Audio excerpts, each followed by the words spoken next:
Hi all. അപ്പോൾ ഈ ഒരു ന്യൂസ് കുറച്ച് ദിവസമായിട്ട് സോഷ്യൽ മീഡിയയിൽ കിടന്നിങ്ങനെ സർക്കുലേറ്റ് ചെയ്യുന്നുണ്ട്.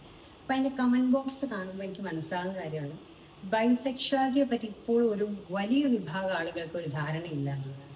ബൈസെക്ഷുവാലിറ്റി എന്ന് പറയുന്നത് ഇപ്പോൾ ആണിനും പെണ്ണിനെയും ഒരുമിച്ച് സ്നേഹിക്കുക, ഒരുമിച്ച് ഫിസിക്കൽ റിലേഷൻഷിപ്പിൽ ഏർപ്പെടുക, അങ്ങനെയല്ല.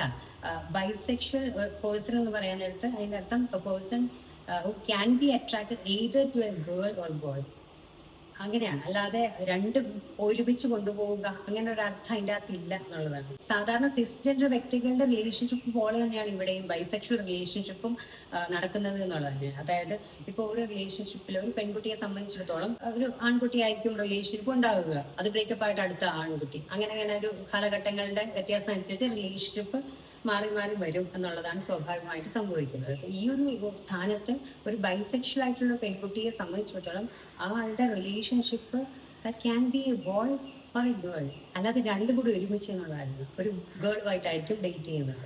മേ ബി അത് ബ്രേക്കപ്പ് ആയതിനു ശേഷം നെക്സ്റ്റ് വരാൻ പോകുന്ന മേ ബി ഒരു ഗേൾ അല്ലെങ്കിൽ ബോയ് ആയിരിക്കാം.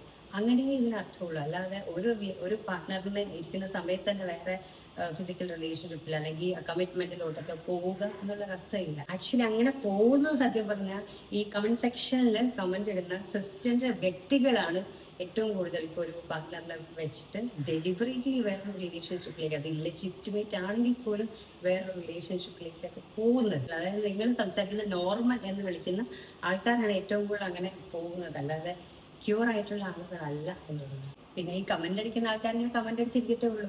നിങ്ങൾ ക്രിറ്റിസൈസ് ചെയ്യുന്ന അനഘ ഇപ്പോൾ സക്സസ്ഫുള്ളി തിയേറ്ററിൽ ഓടിക്കൊണ്ടിരിക്കുന്ന സൂര്യയുടെ കറുപ്പ് എന്ന മൂവിയിലെ one of the main characters play ചെയ്യുന്നതാണ്.